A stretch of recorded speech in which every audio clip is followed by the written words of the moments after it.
বাঁকুড়া ইউনিভার্সিটির 2023-24 শিক্ষাবর্ষের প্রথম সেমিস্টারের ছাত্রছাত্রীদের ভিএসি কোর্স অর্থাৎ এনভায়রনমেন্টাল স্টাডিজ এই কোর্সের কোশ্চেন প্যাটার্ন সম্পর্কে আমাদের আজকের এই স্পেশাল ভিডিও। এই কোর্সের সামনেই পরীক্ষা, আর পরীক্ষার আগে কোশ্চেন প্যাটার্ন জানা খুবই গুরুত্বপূর্ণ। তো যাই হোক, শুরু করছি আমাদের আজকের এই স্পেশাল ভিডিওটি। কোশ্চেন প্যাটার্ন কি, কোশ্চেনের ধরন কি, কতগুলো প্রশ্ন আসবে, কতগুলো প্রশ্নের উত্তর করতে হবে, এবং এই যে ভিএসি কোর্স অর্থাৎ এনভায়রনমেন্টাল স্টাডিজ এখান থেকে আমাদের যে প্রজেক্ট ওয়ার্ক সেটা কত নম্বরের হয়, বিস্তারিত আজকের এই ভিডিওটিতে তোমরা জানতে পারবে। শুরুতে দেখে নিচ্ছি আমরা বিএসসি কোর্স যেখান থেকে পড়তে হচ্ছে এনভায়রনমেন্টাল স্টাডিজ। এর কোশ্চেন প্যাটার্নে যাওয়ার আগে প্রথমে আমাদের জানতে হবে আমাদের টোটাল 50 নম্বরের পরীক্ষা, আর এই 50 নম্বরটা দুটি খণ্ডে বিভক্ত। 10 নম্বরের ইন্টারনাল আর 40 নম্বরের লিখিত পরীক্ষা।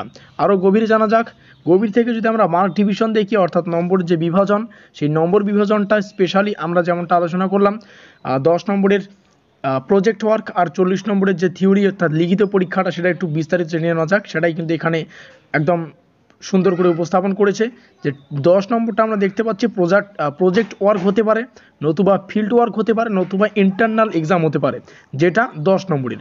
আর 40 নম্বরটা হবে থিওরি পরীক্ষা। তাহলে আমরা যদি 10 আর 40 যোগ করি, সবাই জানে এটা 50 নম্বর হচ্ছে, তাহলে আমাদের টোটাল 50 নম্বরের পরীক্ষা। এবার যদি আমরা দেখি এই যে 40 নম্বরে আমাদের লিখিত পরীক্ষা হবে, সেটা কি ধরনের হবে আর কি, সেটা একটু বিস্তারিত জেনে নিচ্ছি। ফর 40 মার্ক অর্থাৎ যে আমাদের 40 মার্কের পরীক্ষাটা হবে, সেই 40 মার্কের জন্য যে বিষয়গুলো জানা মোস্ট ইম্পর্টেন্ট, আমাদের যে 40 নম্বরের লিখিত পরীক্ষাটা হবে এখানে এমসিকিউ বেসড কিন্তু পরীক্ষাটা হবে। আর এখানে ফুল মার্ক থাকতেছে আমাদের 40, আর এই ফুল মার্কটাকে যেভাবে আমরা পাবো সেটা হচ্ছে 1 নম্বরের 40খানা প্রশ্ন অর্থাৎ এমসিকিউ প্রশ্ন। একটা প্রশ্নের মান 1, 40টা প্রশ্নের উত্তর করার জন্য টোটাল মার্ক থাকবে 40। এখানে কিন্তু এই বিষয়টা লাইন বাই লাইন কিন্তু উল্লেখ করানো রয়েছে। অ্যান্সার কি বলছে দেখো, এখানে লাইন বাই যে বিষয়টা উল্লেখ করা রয়েছে, answer all questions carry equal marks, অর্থাৎ প্রত্যেকটা প্রশ্নেরই উত্তর করতে হবে এবং প্রত্যেকটা প্রশ্নের জন্যই কিন্তু সমান নাম্বার থাকবে। ঠিক আছে, অর্থাৎ 1 করে থাকবে, 40টার জন্য 40 mark. Just wait, avoid background sound. ঠিক আছে, তো পরবর্তীতে এবং শেষে বলছে কি, choose the correct alternative from the 4 option of each other. আমরা সবাই জানি এমসিকিউ মানে কি, 4খানা অপশান থাকে, সেই 4খানা অপশানের মধ্যে যে কোনো একটা অপশানকে আমাদের টিক করতে হচ্ছে।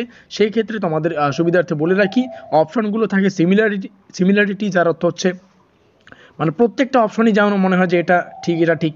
তো এই ক্ষেত্রে এমসিকিউ প্রশ্নগুলো করার ক্ষেত্রে তোমাদের যে বিষয়টা মাথায় রাখা প্রয়োজন সেটা হচ্ছে এমসিকিউ প্রশ্নগুলিকে ভালো করে পড়া। ঠিক আছে, পড়ে নিয়ে তারপরে উত্তর করা। তো এই হচ্ছে গুরুত্বপূর্ণ আপডেট তোমাদের সামনে উপস্থাপন করলাম। ভিডিওটি অবশ্যই বন্ধুদের কাছে শেয়ার করে দিও, কারণ প্রত্যেকের এই তথ্যটি জানা প্রয়োজন, প্রত্যেক ছাত্রছাত্রী যাতে এই তথ্যটা জানতে পারে।